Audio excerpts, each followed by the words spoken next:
नमस्कार।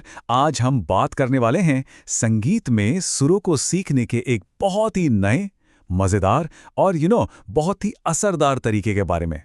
तो चलिए बिना देर किए शुरू करते हैं।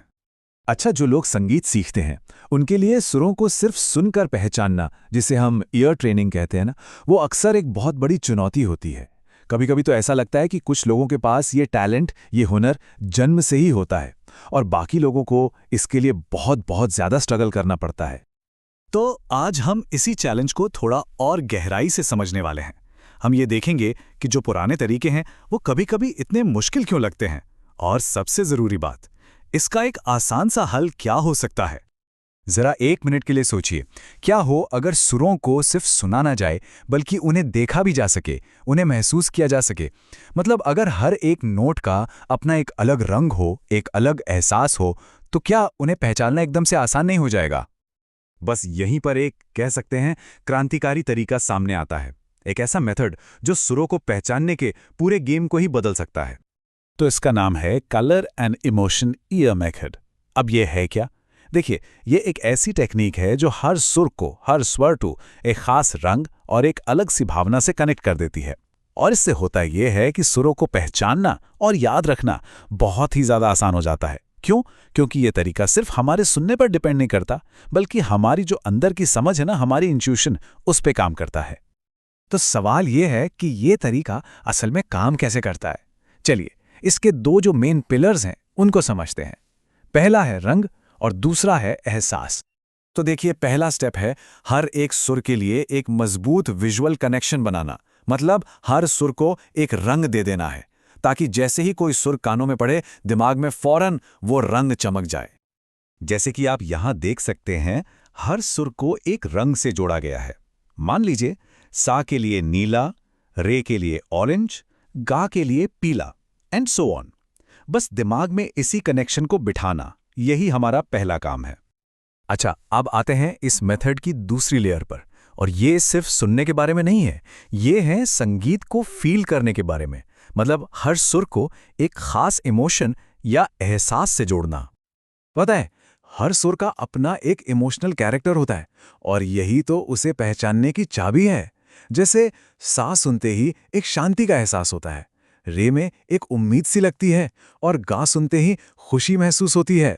यही एहसास है जो सुरों को एक गहराई देता है। चलिए, अब ये तो समझ लिया कि मेथड क्या है। अब देखते हैं कि इसे अपनी डेली प्रैक्टिस में शामिल कैसे करना है।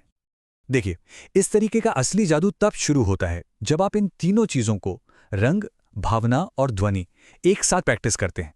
जब ये तीनों चीजें दिमाग में एक साथ जुड़ जाती है ना, तो सुरों की पहचान लिटरली अपने आप होने लगती है। और इसकी प्रैक्टिस करना ना बहुत ही आसान है। आपको बस एक हारमोनियम या कोई तानपुरा ऐप यूज करना है। सा से शुरू कीजिए और हर सुर को कम से कम 5 बार सुनिए। और हर बार जब आप उसे सुने तो उसका रंग, सुर का नाम और उससे जुड़ी भावना जोर से बोलिए। मैं एक एग्जाम्पल देता हूं। जैसे सा सुन रहे हैं तो जोर से बोलिए, ब्लू, सा, शांत। फिर रे के लिए ऑरेंज, रे, उम्मीद। ये जो छोटी सी प्रैक्टिस है ना, यही दिमाग में इन कनेक्शंस को एकदम पक्का कर देती है।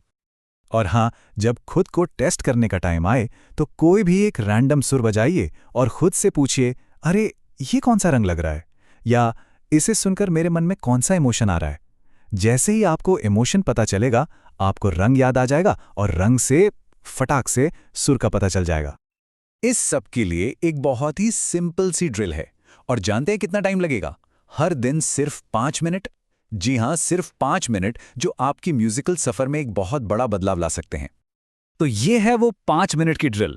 देखिए, पहले मिनट में सा का ड्रोन सुनिए और उसके नीले रंग को इमेजिन कीजिए। अगले 2 मिनट सा से नी और वापस सा तक सारे सुरों की जो कलर चेन है उसे मन में दोहराइए। फिर 1 मिनट के लिए कोई भी रैंडम सुर लगाकर उसे गैस कीजिए। और आखिरी मिनट में बस आराम से कुछ गुनगुनाइए और रंगों को इमेजिन कीजिए। बस दैट्स इट। तो ठीक है, ये सारी प्रैक्टिस तो कर ली, लेकिन सबसे जरूरी सवाल, इससे हासिल क्या होगा? इसका फाइनल रिजल्ट क्या है? लक्ष्य एक ही है, अपनी आवाज में 100% सुरों की सटीकता लाना। मतलब एक ऐसी आवाज जो पूरी तरह से पिच परफेक्ट हो। और इसके जो फायदे हैं वो एकदम साफ हैं। सुर जो है वो कानों में बस जाते हैं, आवाज ऑटोमेटिकली सुर में लगने लगती है, गाने में जो गलतियां होती हैं वो कम हो जाती हैं, और सबसे इंपॉर्टेंट, सिंगिंग में फील मतलब जो भावना है वो कई गुना बढ़ जाती है। क्योंकि सीधी सी बात है, जब आप सुरों को महसूस करने लगते हैं तो आपकी गायकी सिर्फ टेक्निकली करेक्ट नहीं रहती, बल्कि उसमें एक जान आ जाती है। तब आप सिर्फ गा नहीं रहे होते, आप अपनी आवाज से एक कहानी सुना रहे होते हैं। तो अब आखिर में बस एक ही सवाल है, आपकी आवाज में कौन सा रंग छिपा हुआ है?